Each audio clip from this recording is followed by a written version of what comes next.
दोस्तों इस वीडियो में बात करेंगे एक और अपकमिंग मेन बोर्ड आईपीओ के बारे में। तो जल्द ही मार्केट में एक और मेन बोर्ड आईपीओ ओपन होने वाला है और ये आईपीओ भी देखें तो बहुत छोटा है, मात्र 230 करोड़ का आईपीओ रहने वाला है। तो चलिए जानते हैं कि कंपनी क्या काम करती है, कंपनी के फाइनेंशियल कैसे हैं, इस आईपीओ में अप्लाई करना है या फिर नहीं करना है। तो इससे पहले कि मैं वीडियो को शुरू करूँ, अगर आप इस चैनल पर पहली बार विजिट कर रहे हैं या फिर आपने चैनल अब तक सब्सक्राइब नहीं किया है तो चैनल को सब्सक्राइब कर लें और वीडियो को भी लाइक कर दें। तो ये आईपीओ है टॉलिंस टायर का आईपीओ। आईपीओ 9 सितंबर से यानी कि मंडे से ओपन होने वाला है और ये 11 सितंबर को क्लोज होगा, यानी कि 3 दिन इस आईपीओ में अप्लाई किया जा सकता है। फेस वैल्यू 5 रुपये पर शेयर है। बुकिंग प्राइस 226 है और आईपीओ में 66 शेयर्स का लॉट है। आईपीओ के साइज को देखें तो आईपीओ मात्र 230 करोड़ का है। इसमें से 200 करोड़ के फ्रेश इशू हैं और 30 करोड़ का ऑफर को सेल रखा गया है। और ये मेन बोर्ड आईपीओ है तो कंपनी बीएसई और एनएसई के ऊपर लिस्ट होगी। आईपीओ में रिजर्वेशन पोर्शन को देखें तो क्यूआईबीज के लिए 50% का पोर्शन है, रिटेलर्स के लिए 35% और एचएनआईज के लिए 15% का पोर्शन दिया गया है। अब आईपीओ मंडे से ओपन होने वाला है तो फ्राइडे को आईपीओ एंकर इन्वेस्टर्स के लिए ओपन हो जाएगा। कंपनी के बारे में बात करें तो कंपनी 2003 में इनकॉर्पोरेट हुई है और जैसा कि कंपनी के नाम से ही देखने को मिल रहा है कि ये एक टायर मैन्युफैक्चरिंग कंपनी है। तो कंपनी इंडिया के साथ ही इंडिया के बाहर भी 40 से ज़्यादा कंट्रीज़ के अंदर एक्सपोर्ट भी करती है, जिसमें आपको middle east, east Africa, Jordan, Kenya और इजिप्ट देखने को मिल जाता है। तो कंपनी के बिजनेस को 2 वर्टिकल्स में डिवाइड किया जा सकता है। पहला है टायर मैन्युफैक्चरिंग और दूसरा है ट्रेड रबर मैन्युफैक्चरिंग। तो कंपनी के प्रोडक्ट पोर्टफोलियो को देखें तो company light commercial vehicles, of road vehicles और जो एग्रीकल्चर व्हीकल्स होते हैं तो उनके भी टायर बनाती हैं। इसके अलावा 2 व्हीलर और 3 व्हीलर्स जो व्हीकल्स होते हैं तो उनके भी टायर मैन्युफैक्चरिंग करती हैं। इसके अलावा कंपनी ट्यूब और टायर फ्लैप्स भी बनाती है। Company precure tread rubber, conventional tread rubber, bonding gum, vulcanising solutions और रोप रबर, तो इस तरह के प्रोडक्ट बनाते हुए देखने को मिल रही है। इसके अलावा और भी कुछ अलग अलग तरह के कंपनी प्रोडक्ट तैयार करती है।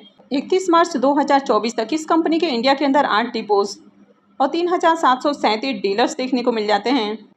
इस कंपनी की अभी 3 मैन्युफैक्चरिंग फैसिलिटीज़ हैं, जिनमें से 2 केरला में है और एक यूएई में है।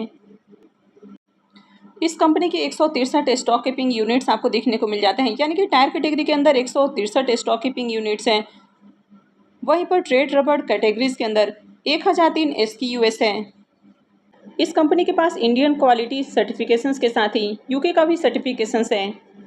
कंपनी के क्लाइंट लिस्ट में Marangoni GRP, Kerala Agro Machinery, Radiant Motor, tyre grip, तो इस तरह के कुछ क्लाइंट्स आपको देखने को मिल जाते हैं। 31 मार्च 2024 तक देखें तो इस कंपनी ने 163 से भी ज़्यादा न्यू डिज़ाइंस और प्रोडक्ट डेवलप किए हैं। तो कंपनी के अगर बिजनेस को देखें तो कंपनी का बिजनेस अच्छा देखने को मिल रहा है, लेकिन इसके फाइनेंशियल को देखें तो फाइनेंशियल के नाम पर यहाँ पर आपको मात्र 1 साल का ही फाइनेंशियल देखने को मिल रहा है, यानी कि मात्र फाइनेंशियल 24 का ही फाइनेंशियल है। तो कंपनी के एसेट को देखें तो मात्र 221 करोड़ का एसेट है। कंपनी का रेवेन्यू 228 करोड़ है। प्रॉफिट देखें तो मात्र 26 करोड़ का कंपनी प्रॉफिट बनाते हुए देखने को मिल रही है।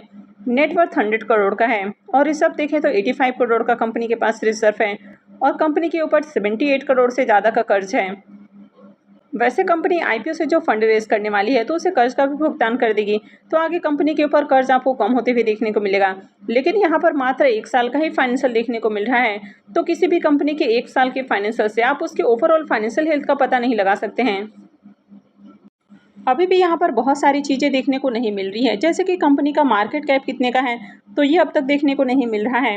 वैसे इसके आरओई और आरओसी नंबर को देखें तो दोनों ही नंबर अट्रैक्टिव हैं। डेट टू इक्विटी रेशियो 0.78 का है और आगे ये कम होने वाला है। रिटर्न और नेटवर्थ को देखें तो ये 25.87 का है, तो ये भी अच्छा है और पैट मार्जिन भी बढ़िया देखने को मिल रहा है। आईपीओ के ऑब्जेक्टिव की बात करें कि कंपनी आईपीओ से जो फंड रेज करने वाली है तो उसका यूज कहाँ करेगी, तो सबसे पहला यूज हो जाता है रीपेमेंट और प्रीपेमेंट, यानी कि कंपनी के ऊपर जो कर्ज है तो कंपनी उसका भुगतान करने वाली है। दूसरा हो जाता है वर्किंग कैपिटल रिक्वायरमेंट्स। तीसरा हो जाता है कि कंपनी सब्सिडरी के अंदर इन्वेस्टमेंट करने वाली है और चौथा हो जाता है जनरल कॉर्पोरेट पर्पस। इस आईपीओ में लॉट साइज को देखें तो आईपीओ में 66 शेयर्स का एक लॉट है और एक लॉट के ऊपर इन्वेस्टमेंट अमाउंट 14,916 रुपये रहने वाला है।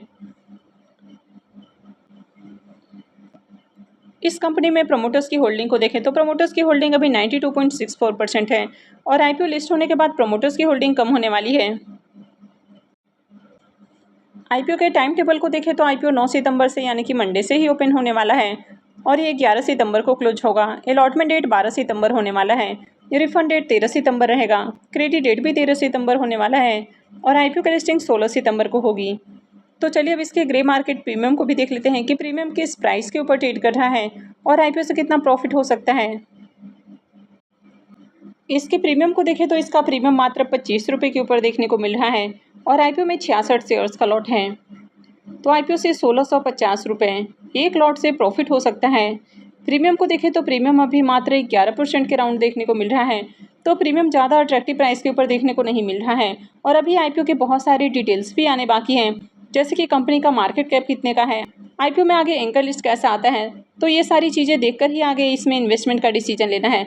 फिलहाल देखें तो यहाँ पर काफ़ी ज़्यादा रिस्क देखने को मिल रहा है क्योंकि मात्र 1 साल की ही फाइनेंशियल दिखाए गए हैं। तो 1 साल के फाइनेंशियल से ओवरऑल कंपनी के बारे में ज़्यादा आइडिया नहीं लगता है।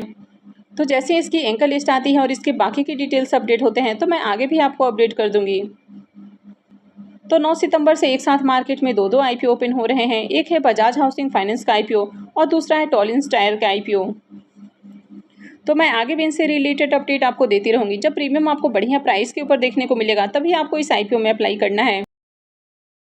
आई होप कि आपको वीडियो अच्छी लगी होगी। तो अगर आपने वीडियो को अब तक लाइक नहीं किया है तो वीडियो को लाइक कर दें और चैनल को भी सब्सक्राइब करके रखें। और वीडियो को अंत तक देखने के लिए आप सबका बहुत बहुत धन्यवाद।